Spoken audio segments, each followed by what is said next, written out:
আসসালামু আলাইকুম। দেশ ও প্রবাস থেকে যেখান থেকে আমার এই ভিডিওটি দেখতেছেন সবাই ভালো থাকবেন, সুস্থ থাকবেন।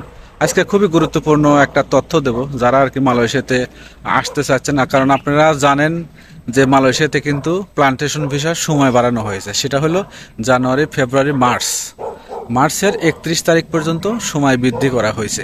তো অনেকেই ভাই কমেন্ট করছেন এই সময় বৃদ্ধি হওয়ার কারণে যে ভাই আমি তো মেডিকেল করছি, পাসপোর্ট জমা দিয়েছি, সেক্ষেত্রে আমি কি সামনে যে 2 মাস সময় বাড়াইছে এর মধ্যে কি আমি আসতে পারবো কিনা।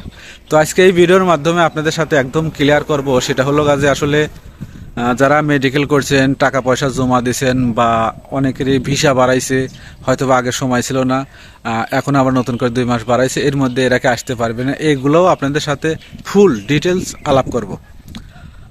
তো মেন কথা হচ্ছে, প্রথমে আপনাদের সাথে যেটা শেয়ার করি যে ভাই যদি আপনি মেডিকেল করে থাকেন, সেক্ষেত্রে আপনি যদি বাংলাদেশের মন্ত্রণালয়ের যে অনুমোদিত প্রাপ্ত এজেন্টগুলো আছে, ঠিক আছে, তো এজেন্টের মাধ্যমে যদি আপনি মেডিকেল করে থাকেন, সেক্ষেত্রে কিন্তু আপনি সামনের সময় যেহেতু বাড়াইছে, আপনি কিন্তু আসতে পারবেন। আর মেন কথা হচ্ছে, আপনি যদি লোকাল এজেন্ট বা কোনো লোকাল এজেন্ট দ্বারা যদি আপনি মেডিকেল করেন, সেক্ষেত্রে আপনি ওই মেডিকেলের কোনো দাম থাকবে না, কারণ ওইসব হলো ভুয়া। ঠিক আছে, আমি ডাইরেক্ট কথা বলবো আপনাদেরকে, ভুয়া এজেন্ট।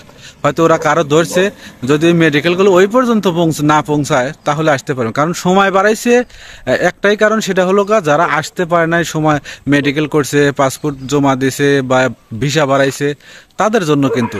আর আপনারা জানেন যে ওই সময় কিন্তু ধীর গতিতে খুব মানে কর্মী আসতো মালয়েশিয়াতে। তো এখন যেহেতু সামনে 2 মাস, আসতেও যদি আসে তারপরেও কর্মীগুলা মালয়েশিয়াতে ঢুকতে পারবে।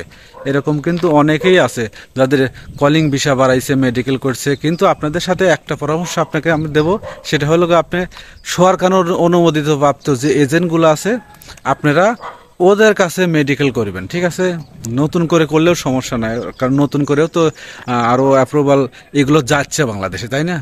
নতুন করেও কিন্তু যাচ্ছে এই প্লান্টেশন পাম বাগানের জন্য। তো আপনারা ভালো এজেন্ট দেখে, বিশ্বাস্ত এজেন্ট দেখবেন, যাতে করে টাকা পয়সা মাইন না খান, বা মেডিকেল করলেও আপনারা আসতে পারেন, মেডিকেল বাদ না হয়। কিন্তু ভালো এজেন্ট দেখে তারপরে আপনারা এগুলো করবেন, কারণ যারা মেডিকেল করছেন তারাও আসতে পারবেন, কিন্তু সঠিক এজেন্ট লাগবে। যদি ওই এজেন্ট কাজ করে, তাদের কাছে ভিসা থাকে, তাহলে কিন্তু সে মালয়েশিয়াতে পাঠাতে হবে।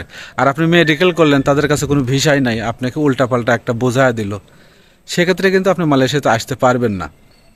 তো এই তথ্যগুলো আসলে অনেকেই জানতে চাই যে ভাই মেডিকেল করছি এত তারিখে, বা ভিসা বাড়াইছে, আমি কি আসতে পারবো? যেহেতু সামনের সময় আরও 2 মাস আছে, আপনারা যদি আপনার এজেন্ট যদি আস্তে আস্তেও কাজ করে, তারপরেও আপনি মালয়েশিয়াতে আসতে পারবেন, কিন্তু সেই এজেন্টটা আপনার সঠিক লাগবে। সঠিক এজেন্ট সবসময় চেষ্টা করবেন জানার জন্য যে আসলে আপনার যে এজেন্ট, সেটা কিন্তু আসলে বাংলাদেশ মন্ত্রণালয় থেকে, বাংলাদেশ সরকার যে অনুমোদিত দিয়েছে মালয়েশিয়াতে কর্মী পাঠানোর জন্য, সেই এজেন্টগুলো নাকি, এইগুলো জানার চেষ্টা করেন। ঠিক আছে, যদি এইগুলো সঠিক থাকে, সব কিছু ঠিকঠাক থাকে, তাহলে তাহলে কিন্তু আপনি মালয়েশিয়াতে অবশ্যই আসতে পারবেন। ভালো থাকবেন সবাই, আল্লাহ হাফেজ। আর যদি ভালো লাগে অবশ্যই চ্যানেলটি সাবস্ক্রাইব করবেন, পেজটি ফলো করে একটা শেয়ার করে দেবেন।